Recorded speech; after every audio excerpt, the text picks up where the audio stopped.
Ela não. Aí, ó. Não é, ela tem umas dias muito ricas. E vai umas coisas bem baratinhas. Mas não pode comer? Posso? Só que eu tenho que escutar. Acho que vai pegar o fone, né? É. O senhor já esperando dar 1 hora, ele deixa essa musiquinha. O professor gosta de anime. E coisa de videogame. Olha só.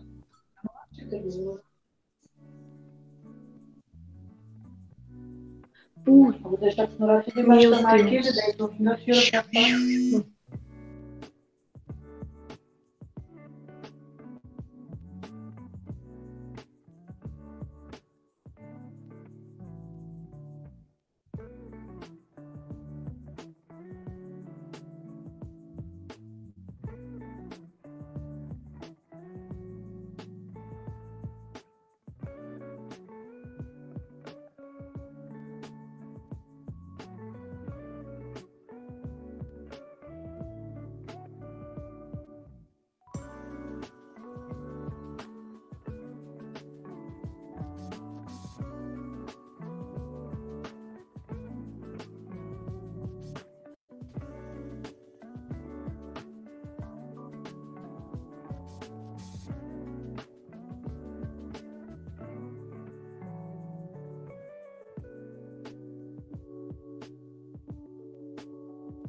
Boa tarde, gente. Tudo bom? Eu deixo sempre uma musiquinha ali que eu gosto de ouvir para ir me concentrando. Eu acho essa música bem legal, assim. É um canal que eu escuto aqui, sabe, no YouTube. Então, eu de vez em quando deixo assim para começar a aula com uma meditação, né? Uma concentração, sabe? Bom, então, deixa eu ver aqui. Tá chegando gente ainda, né? Eu coloquei lá nos grupos de WhatsApp, eu coloquei o link para essa sala unificada, tá? As duas turmas, acho que é o primeiro D e o primeiro F. Eu estou juntando para que a gente consiga agilizar, né? Deixa eu ver aqui, ó. Então, tudo que eu falar aqui, ó, do primeiro D, vocês sabem. Deixa eu compartilhar minha tela aqui com vocês. Tudo que eu falar do primeiro D também vale para o primeiro F e para as minhas outras duas turmas, né? Que é o primeiro C e o primeiro E, tá? Então, olha só. Aqui está o mural. Até quero ver se apareceu alguma atividade nova. Não, nenhuma atividade nova. Apenas essas aqui, ó. Esse tópico aqui, chamadas. Vejam que tem bastante coisa aqui, tá, gente? Isso aqui vocês não podem esquecer, tá? Pessoal, vocês estão vendo aqui a minha tela? Só confirmem para mim, por gentileza. Se puder, pode falar ou pode escrever aqui no chat. Confirme para mim que vocês estão vendo a tela, né? Então, né, Mayara? Beleza, então. Muito obrigado. Olha aqui, ó. Esse aqui é o tópico. Ele aparece lá embaixo, né? O tópico chamadas. É um formulário que a Secretaria de Educação elaborou, tá? A maioria já respondeu aqui no primeiro D, né? Então, vocês podem acessar, né? Quem ainda não respondeu, deixa eu só ver aqui. A maioria que está aqui, ó, verdinho, significa que respondeu essa chamada, né? Tem alguns que estão pendentes aqui. Isso aqui é um pouquinho preocupante pelo seguinte: a resposta nesse questionário, nesse formulário, ela vai direta para o livro de registros online, tá? Deixa eu fechar aqui essa página do WhatsApp. Ela vai direto lá para o LRCO, que é Livro de Registro de Classe Online, da Secretaria de Educação. Para mim é muito bom, porque daí eu não preciso vir aqui e copiar, né? Como eu teria de fazer nas aulas anteriores, tá? Do período de fevereiro até 20 de março, eu vou ter de atribuir presença provavelmente para todo mundo, né? E antes deles implantarem esse sistema desse formulário, também eu vou ter que olhar as presenças, as atividades, tudo isso, para eu poder dar presença. Agora ficou bem mais fácil, né? Agora o aluno vem aqui, clica, vai abrir uma nova aba, e aí você responde aqui, ó, tem um sim, apenas isso, né? Clica no sim e clica em enviar, tá? Feito isso, já tá, tua presença já vai, pela promessa da Secretaria de Educação, né? Ela já vai direta para o livro de registros, tá? Bom, então isso vale para o primeiro E, para o primeiro F e para o primeiro C também. Aqui, atividades, né? Deixa eu mostrar para vocês. Eu vou colocar hoje a última atividade do trimestre 1, ok? Essas aqui eu vou provavelmente começar a corrigir hoje mesmo. Eu quero ser bem rápido nessa aula, ou o mais rápido possível, para eu poder me dedicar a corrigir atividades que ainda não foram corrigidas. Eu tenho que lançar nota, né? Então, a última atividade que vocês vão trabalhar, ela será baseada nesse livro aqui, tá? De um filósofo francês chamado Luc Ferry, que fala sobre a sabedoria dos mitos gregos, tá? Ele faz uma análise sobre a forma como os mitos gregos seriam uma espécie de pré-história da filosofia, tá? Eles são, ao mesmo tempo, uma espécie de religião, porque eles têm uma característica transcendental, e são também uma espécie de filosofia, porque eles propõem uma sabedoria de vida, ou seja, uma espécie de orientação para a vida, né, que pode ser também útil para quem não tem religião, digamos assim, né, para quem não tem uma orientação religiosa, né. E na filosofia, vocês sabem, o foco ele é não religioso, né. Então aqui, olha só, eu estou elaborando aqui no LibreOffice essa atividade, né? Que é a atividade final do primeiro trimestre. Eu vou contar provavelmente vou atribuir 4 pontos para essa atividade, né? Então tá aqui, mito e pensamento, a sabedoria dos mitos gregos.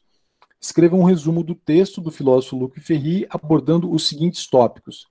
O mínimo 10 linhas está colocado aqui. Esse mínimo 10 linhas, provavelmente vocês irão além disso, né?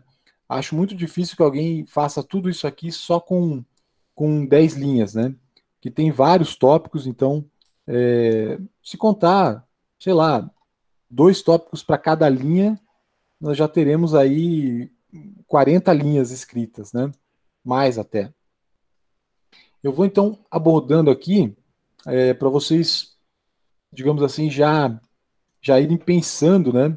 Como que vai ser esse trabalho. Das páginas 7 até a 13, essa primeira parte aqui, tá? Os 3 primeiros tópicos, né? Então, olha só, o livro do Ferry, total aqui não está completo, mas eu estou disponibilizando para vocês até a página 68, só que obrigatório para o primeiro trimestre é até a página 31, tá? Então, vamos dizer assim, metade desse livro aqui vai ficar para o final desse primeiro trimestre, e a outra metade eu vou usar no começo do segundo trimestre, tá? É uma capa, até que é bem bonita essa capa, né? O mar aqui, parece que é um rochedo lá da Grécia antiga mesmo, né? Que ele utiliza, né? Mas essas primeiras páginas são apenas descrições, né? Dados do livro, tá? Aqui é a fonte onde eu consegui o livro, esse site é bem legal, tem muitas obras boas lá para leitura, né? Aqui mais o nome do tradutor, tá? Na página 3, essas coisas de copyright, né? Os dados da editora, isso aqui tá tudo na edição impressa, né? Quem adquirir a edição impressa vai ver esses dados, né? Aqui é a dedicatória que ele faz. Eu confesso que eu não sei quem é essa pessoa, mas acredito que pode ser alguém da família dele, né? Do autor, tá? Então, na página 7, começa o trabalho propriamente dito, tá? Aqui na página 7. Vejam só. Eu coloco aqui da página 7 até a 13 esses 3 itens aqui, tá? Que vocês vão abordar, né? O primeiro item é a Ilíada, a Guerra de Troia, né? Origens nas desavenças entre os deuses, o rapto de Helena e como os gregos venceram essa guerra, tá? Vocês sabem que a Guerra de Troia ela é narrada em um livro chamado Ilíada, do Homero, né? E ela conta a história de como iniciou essa guerra entre os gregos e os troianos e como ela acabou, né? O começo dela está contado aqui no livro do Luc Ferry, tá? Ele começa aqui, ó, aqui nessa parte, na metade da página 7, né, ele vai contando que Ulisses, depois de terminada a guerra, vai enfrentar o retorno, né? Mas para contar, né, que ele quer voltar, né? Ele quer voltar para sua família depois de terminada a guerra. Mas antes de chegar nesse retorno, ele vai mostrar como que começou a guerra, né? A questão explode durante um casamento, né, para o qual a deusa Eris, que é a deusa da discórdia, não tinha sido convidada. Aliás, ela nunca é convidada, né? Ela sempre aparece como penetra, né? E ela cria sempre algum tipo de conflito. Aqui vocês vão ver que o conflito começa porque ela chega nesse banquete, né, e coloca na mesa um pote de ouro, que é chamado pomo de ouro, né? Tem até um nome bem específico que é mencionado aqui, tá? E ela fala que esse pote de ouro é para a mais bela. Vejam aqui, não sei se o meu mousezinho aparece para vocês, né? É para a mais bela. E aí todas as mulheres presentes acham que é para ela, né? É uma ideia de vaidade, assim, né? Como ela diz que o pote é para a mulher mais bela, e essas deusas todas, elas se acham, cada uma delas se acha a mais bela, ela pensa, então, esse pote é para mim. E aí gera um conflito, né? Porque várias mulheres querem esse tal pote aí, né?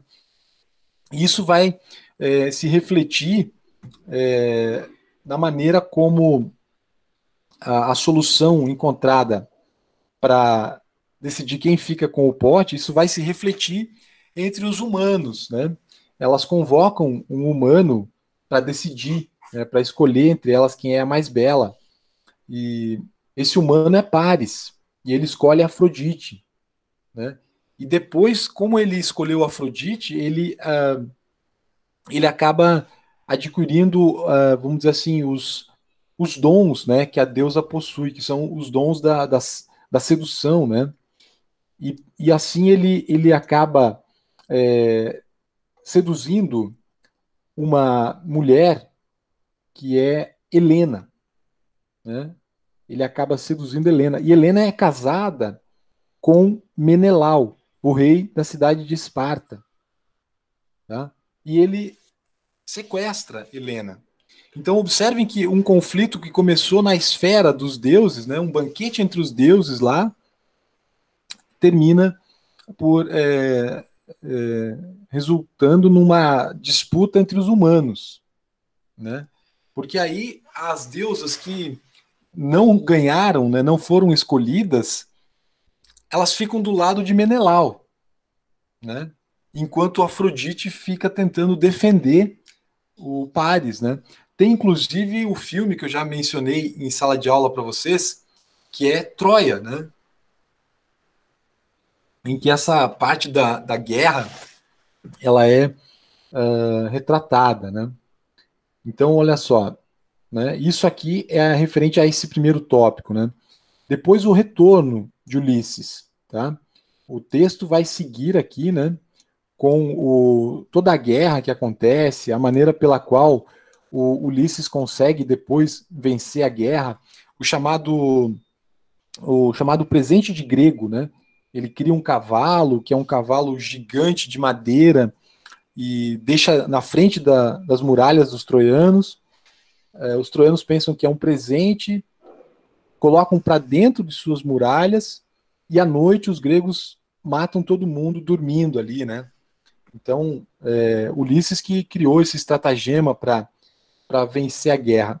Depois de vencida essa guerra, Ulisses vai retornar. Em sala de aula, eu lembro que eu contei para vocês pelo menos uma parte dessa odisseia, né, desse retorno do Ulisses para casa, que é quando ele está atravessando o Vale das Sereias. Tá? Aqui eu vou querer que vocês falem sobre Calipso, tá? Que é uma deusa que se apaixona por Ulisses e quer impedi-lo de voltar para sua família, né?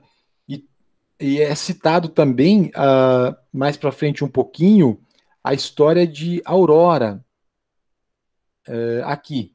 Tá? Veja, já na página 10, né, desse resumo. Aurora, que também se apaixonou por um humano, né, e quis transformar esse humano num imortal.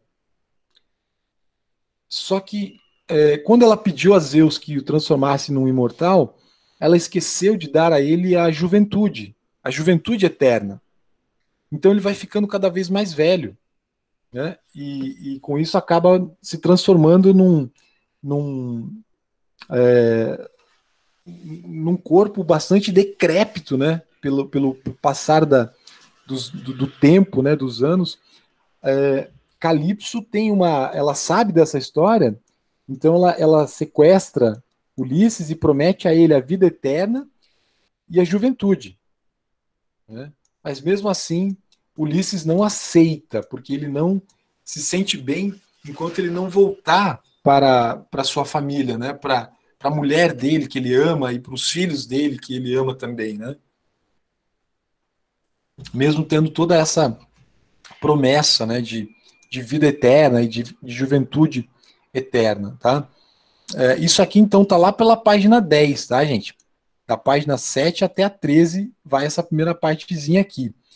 Depois, a dimensão cultural dos mitos, né? E aí vocês devem listar algum exemplo de expressões, né? A dimensão cultural, ela começa... Vamos para frente um pouquinho aqui. Aqui, ó, na página 12 do texto. E ele vai citando uma série de expressões. A mais famosa, que inclusive esse ano está suspensa, né, é a Olimpíada. Jogos Olímpicos é uma expressão de origem grega, né, e que nós usamos até hoje, né? E aqui, olha, ele cita várias, né, várias dessas expressões. Vocês vão escolher Fúria, Megera, né, Complexo de Édipo, Narcisista, tem muitas aqui, né, que ele vai citando, né, olha só, até o final aqui da página 13. Né? Vocês podem escolher algumas dessas expressões e colocar ali no resumo. Medusa, por exemplo, né? Medusa é uma deusa que ela transforma em estátua qualquer pessoa que olhe para ela. Não sei se é uma deusa, uma divindade, e que ela, assim, a pessoa olha para ela, na mitologia grega ali, né? E vira pedra, né? Então, ser medusado, essa palavra tem essa origem grega, né? As musas e a música também, né? Que nós falamos que uma musa inspiradora também tem origem ali. São várias, tá? A palavra hermético, que vem do deus Hermes, que é um deus bem fechado, né? Ninguém consegue falar com ele. Então, aqui nessa primeira partezinha, vocês encontram todas as respostas da página 7 até a página 13, tá? Na sequência, essa segunda parte vai da 15 até a 19. Então, ele fala em como classificar a mitologia, né? Aqui, ó, pode pular a página 14. É bom que vocês leiam, mas o resumo não tem necessidade, tá? Você vai ler, claro, para você aprender, mas não precisa colocar no trabalho, né? Então, aqui na página 15, ele já vai falando como classificar a mitologia, né? Como que ela pode ser, digamos assim, classificada em termos de um gênero, né? Que vai além do aspecto linguístico ou cultural, tá? É uma narrativa, né? Então ele fala nessa parte, né? Depois, o que é a filosofia e a sabedoria para o Luc Ferry? Essa parte, né? Ele vai falando aqui, ó, na página 16, né? Ele vai dizer que ele pretendeu dar uma definição, né, para a filosofia. É uma doutrina da salvação sem o recurso à religião, sem Deus, né? Ou seja, como viver a vida se você não puder ter o recurso a uma crença religiosa, né? As pessoas têm religiões e essas religiões são orientações para a vida, mas há pessoas que não têm, né? E aí é que entra a filosofia. A filosofia é uma orientação para a vida sem recurso à religiosidade, né? E aí como você ser uma pessoa lúcida, né? Como você enfrentar a vida pensando que ela pode ser, digamos assim, finita, né? E vejam que isso já tem um pouco de relação com a divisão, né, da mitologia entre os deuses imortais e os humanos que são mortais, né? Então o humano, como ele é um ser que sabe que ele é mortal, ele vive numa espécie de angústia, tá? Por isso, né? Ele enfrenta uma angústia de saber que a sua vida não é eterna, né? Sem o recurso para a religião, né? Então entra aqui ó, esse tema, o medo da morte, né? Então como viver bem pensando nisso, né? A filosofia para o Luc Ferry vai dar algumas respostas para isso, né? Depois aqui, ó, o que é a mitologia como pré-história da filosofia, né? Ele vai falar também sobre isso. Deixa eu ver se eu encontro. Aqui mesmo, ó, na página 16, né? Uma pré-história dessa filosofia que ele colocou aqui, né? Um momento anterior, que ainda tem um pé na religião, mas também já tem um pé na sabedoria de vida, né? E as religiões também têm, né? Muitas delas têm vários conselhos, né? Que vocês podem utilizar para viver, para ter uma vida, digamos assim, minimamente regrada, coerente, produtiva, né? Em alguma medida. Os artistas, eles também farão uso do desregramento, né? O artista, em alguns momentos criativos, ele busca a loucura, né? Como se fala, pirar um pouco o cabeção, digamos assim, né? Mas ele precisa ter um pé no chão, porque senão ele não consegue transformar esse momento de brainstorm, de criatividade, em alguma arte formal, né? Uma arte formalizada que ele pode oferecer para outras pessoas. Tá? Vamos seguir aqui. Ó. Então, a diferença primordial entre deuses e homens da mitologia. Essa é a 7, tá? Eu quero que vocês expliquem, né?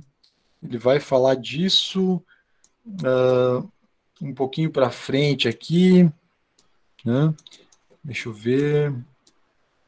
É justamente isso que eu acabei de dizer, né?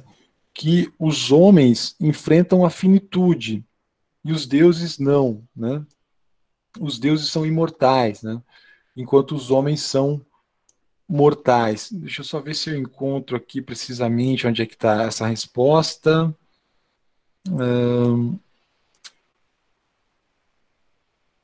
Aqui, ó, a articulação entre a mitologia e a filosofia, né? A dimensão das lições de vidas que ambas nos transmitem, tá? Vamos mais para frente um pouquinho.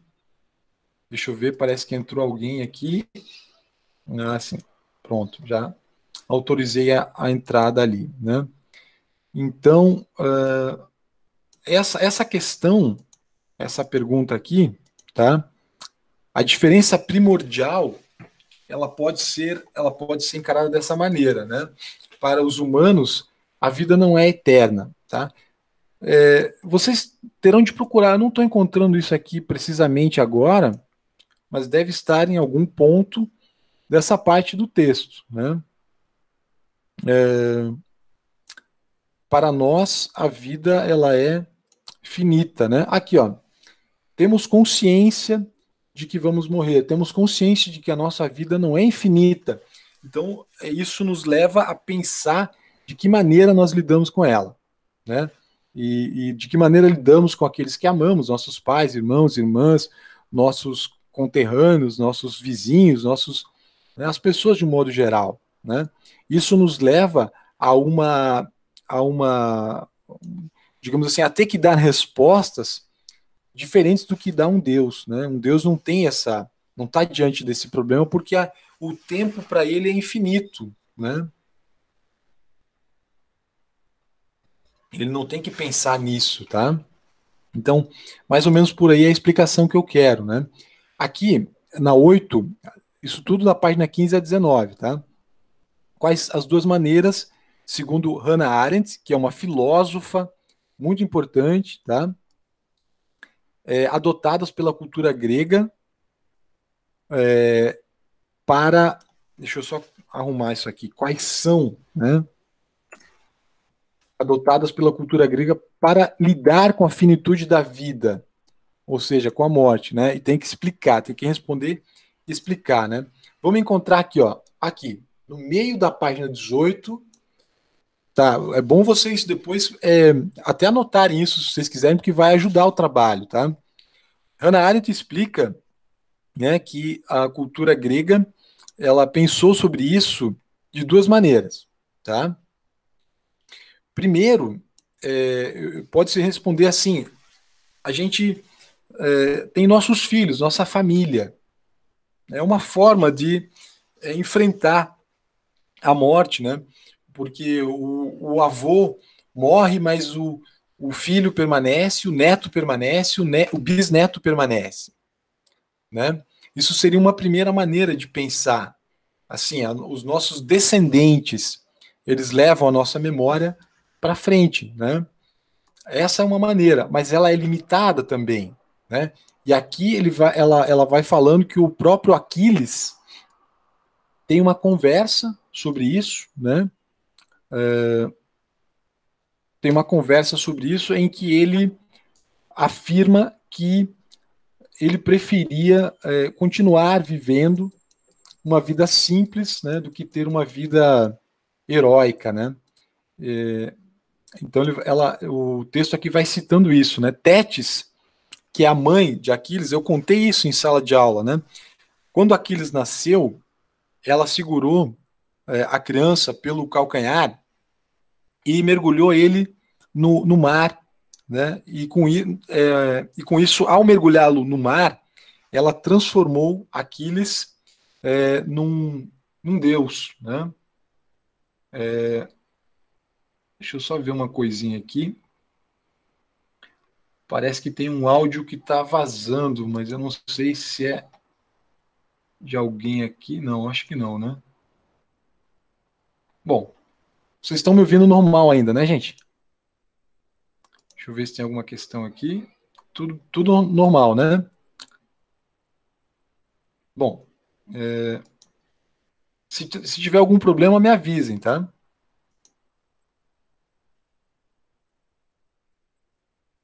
Acho que deu uma microfonia aqui. Vamos lá. Então, ela mergulha o Aquiles, mas como ela segurou pelo calcanhar, nessa parte do Aquiles ele é mortal. E é essa parte que leva ele a morrer depois. E ela é mãe, e ela chorou muito, né? Quando soube da morte do filho. Então, essa ideia de nós enfrentarmos a morte através dos nossos filhos e netos e bisnetos, ela também é limitada, né? A segunda estratégia é o heroísmo, tá? Que é uma estratégia que Aquiles também utiliza durante a Ilíada, né? Seus feitos heróicos pelos quais ele será lembrado, é uma maneira de ele se perpetuar, de perpetuar a sua existência, né? Mas aqui também o Ulisses vai encontrar Aquiles, acho que está mais para frente essa parte, ele vai encontrar Aquiles depois no mundo dos mortos, e Aquiles vai dizer que ele não acha suficiente também essa forma de enfrentar a mortalidade, né? Para ele também não foi uma solução, digamos assim, ele preferiria continuar tendo uma vida de um simples camponês do que ter essa vida eterna de um herói, né? Que é lembrado pelos seus feitos gloriosos, tá? Então isso até a página 19. Na página 23, da 20 a 23, é onde aparece justamente esse encontro de Ulisses com Aquiles, tá? Ulisses encontra o Aquiles aqui, ó, na página 20, deixa eu mostrar para vocês. Né? Começa aqui. Né? Ulisses encontra e ele saúda, né, o Aquiles, né, dizendo estar feliz porque lá ele conseguiu ter essa, digamos, essa proeza, né, de enfrentar a morte sem tristeza e tal. E o Aquiles responde que não, né? Ele preferiria viver com um pequeno criado que guarda os bois, estar a serviço de um miserável camponês, desprovido de qualquer fortuna, do que reinar sobre os mortos, né? Ou seja, Ulisses está dizendo que mesmo ele preferia ter Aquiles, né? Desculpem, Aquiles está dizendo que ele preferia ter uma vida simples, tá? Mas que continuasse a sua vida, né? Eu vou querer que vocês contem essa história e que vocês tentem dar uma explicação para o significado disso. De que maneira isso significa que a vida, mesmo a vida mais simples, da pessoa mais pobre, ela tem valor, né? E ela deve ser respeitada, né? Aqui, ao longo dessas páginas, da 20 a 23, tem essas perguntas, né? Qual é a relação entre mito e filosofia, tá? Que está mais para frente aqui, né? Mais ou menos por aqui, né? Ele vai apresentar essa resposta, tá? Que vocês terão de resumir, né? A outra pergunta, o significado da palavra cosmos, tá? Vai aparecer por aqui também. Deixa eu ver, acho que está um pouquinho para trás aqui.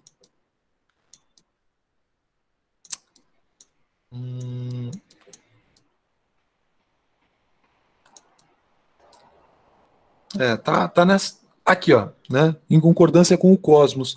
Nesse ponto aqui, vocês vão me passar uma definição de cosmos, né? Que é a ideia de um universo harmônico, tá? Cosmos, né? É uma espécie de organização, tá? Harmoniosa do universo, né? Na página 23 aqui. Essa pergunta, como o sábio deve encarar a morte, tá? O Luc Ferry aponta essa ideia aqui, né? Talvez deva pensar, né, na morte como parte da existência, né? Parte das transformações que a existência impõe, né, ao mundo, à vida natural, né? e o indivíduo deve buscar sua própria maneira de se harmonizar na existência, né? Se harmonizar com o cosmos, tá? Depois aqui, ó, da página 24, já estou chegando na finalização, tá? Ele coloca 5 interrogações, tá? Nessa parte. A primeira interrogação, qual a origem do cosmos? Né? Deixa eu mostrar aqui para vocês. Começa aqui esse debate, né? Aqui, ó, aliás, aqui, ó, página 24, né? É isso, da 24 até 27. A origem, né? Essa origem está explicada na Teogonia do Hesíodo, que vocês leram, né? De que maneira essa origem é uma espécie de alegoria para a existência, tá? Passando adiante, como a mitologia se diferencia da ciência, tá? O Luc Ferry faz aqui uma elucubração bastante interessante, né? Aqui, ó, nessa parte aqui, a mitologia não é a infância da humanidade, tá? Ele diz que a mitologia não é a mesma coisa que uma teoria científica como o Big Bang, ela tem um outro objetivo, tá? Eu quero que vocês pensem nisso. Ela não pretende dar uma explicação objetiva do universo, tá? Ela é uma narrativa que pretende, digamos assim, orientar a vida, né? Depois, a segunda interrogação, como os mortais se encaixam no universo criado pelos imortais, né? Onde é que tá? Aqui, ó, a segunda interrogação, na página 25, tá? Como os homens vão se encaixar nesse universo? Tá? De que maneira nós vamos encontrar nosso lugar nessa vida, né? Ele vai dando várias explicações aqui sobre isso, tá? Aqui, qual o sentido da humanização dos deuses e da divinização dos humanos? Ele vai responder isso aqui, ó, veja na página 27. Vamos ver onde começa isso. Aqui, ó. A humanização do divino respondia a um processo de divinização do humano. O que isso significa? Significa o seguinte: os deuses da mitologia grega, no começo, eles eram impessoais. O caos, a terra, o céu, a noite. Com o passar do tempo, eles vão adquirindo personalidades, tá? Até chegar em Zeus, por exemplo, que parece um deus que tem uma personalidade bastante definida, quase como se ele fosse um ser humano, tá?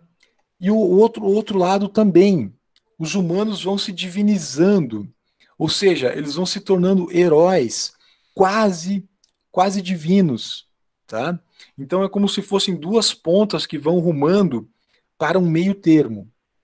Os deuses, no começo, completamente impessoais, gradativamente vão adquirindo personalidades, né? E os humanos, mortais, gradativamente vão adquirindo qualidades quase sobre-humanas, quase divinas, tá? Essa é uma questão para ser respondida com essa parte. Depois, aqui, ó, a questão 18. O que é amor fati em Nietzsche? Lembrem que eu falei sobre o eterno retorno em sala de aula, né? Eu expliquei esse tema bastante complexo, né? Aqui aparece essa ideia de um amor fati, né? Tá aqui, ó, na metade da página 26, que é essa ideia de você entender que você faz parte de um universo, né? E, de certa forma, você contribui para a existência desse universo. E você pode dar a tua contribuição e, ao mesmo tempo, você pode buscar a tua harmonização nesse universo. Vejam, é uma ideia que um filósofo do século XIX aprende com a mitologia do século X a.C., né? Então, essa é uma resposta que está aqui no meio da página 26, tá? Seguindo em frente, eu tenho a terceira interrogação, né? Que vem aqui, ó. A terceira interrogação está no final da página 26 e começo da página 27, tá? Alguém tem uma pergunta, gente? Não sei se eu ouvi alguma coisa aqui. Bom, vamos lá. Então, aqui, essa pergunta está aqui, né? Qual é a terceira interrogação? O que é a híbris? Tá? Híbris é o oposto da harmonia. Tá? Híbris é a desavença, a desarmonia, o conflito. Harmonia é uma coisa que está harmônica, digamos assim, uma coisa que está que tem uma coerência, né? Um cantor afinado, ele está cantando, a voz dele está harmônica, né? Quando ele desafina, é como se para os gregos entrasse em cena a híbris, tá? Que é essa desarmonia, tá? Tá ali no começo da página 27, tá? Seguindo em frente aqui, eu tenho a quarta interrogação.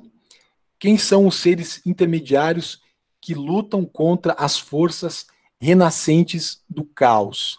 Tá? Essa pergunta está aqui, ó, na quarta interrogação, página 27. Vocês sabem que o caos é, digamos assim, como se fosse a divindade originária, né? Com o passar do tempo, até chegar no império de Zeus, o caos ele vai sendo derrotado. Mas mesmo no império de Zeus, a todo momento surgem guerreiros caóticos, por assim dizer, que são as forças do caos brotando, né? E aí Zeus tem que lutar contra isso, né? Esses heróis que Zeus utiliza para enfrentar o caos são essas forças intermediárias, tá? Que estão aqui na pergunta 20, os seres intermediários, tá? São esses heróis, podem ser semideuses, né? Ou podem ser até mesmo alguns titãs, né? Seres que lutam, né? Para reharmonizar o universo, tá? Então essa seria a resposta da questão 20, tá? A questão 21 é a quinta interrogação. Quem são os demais seres? Que não são nem heróis e nem híbris, né? Ou forças do caos que vivem no mundo, tá? Essa aqui seria a quinta interrogação. São seres que não são dotados de nenhuma força extra-humana, né? Não são seres que possuem dons sobrenaturais. Somos nós, os humanos, né? Como que nós podemos enfrentar todas essas forças caóticas, né? Que de alguma maneira estão sempre retornando para desarmonizar a vida, tá? Então essa é a última pergunta desse trabalho, tá? Depois aqui, ó, das páginas 28 até a 31, ele tem esses 3 tópicos aqui: considerações gerais sobre o livro, questionamentos do autor acerca do consumismo e da educação das crianças, e questões finais sobre mitologia. Mas obrigatório para vocês é até aqui, até a pergunta 21, tá? Ou seja, até o final da página 27. Talvez um pouquinho da página 28, deixa eu ver aqui. Um pouquinho da página 28, um comecinho aqui pode ser também utilizado. Tá bom, gente? Eu vou postar ainda hoje essa atividade, tá? Vocês têm alguma questão sobre ela? Alguma pergunta de momento? Na semana que vem, eu vou fazer mais uma aula e eu vou convidar todas as turmas para participar. Vamos reunir todo mundo e vamos fazer uma revisão geral desse trabalho, porque ele deve ser entregue até o dia 29 de maio, que é na sexta-feira da semana que vem. Tá bom? Alguma pergunta, alguma dúvida, gente?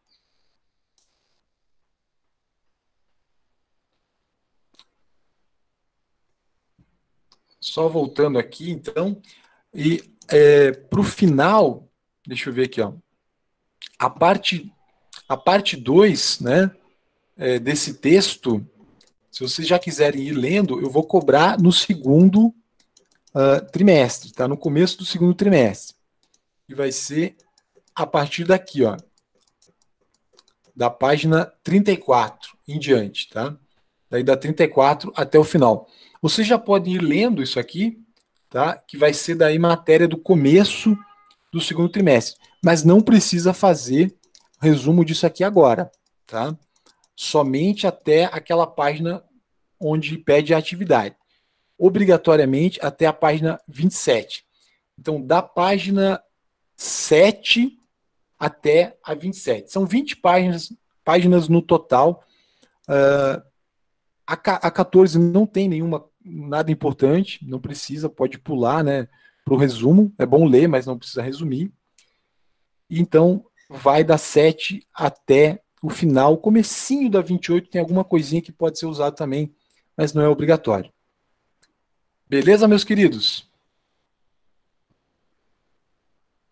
Se vocês não tiverem nenhuma pergunta por agora, vocês podem fazer perguntas no grupo da turma, das turmas de vocês. Podem me mandar mensagem também, ou podem fazer a pergunta no próprio aplicativo do Google Classroom. Tá bom, gente? Muito obrigado por terem vindo.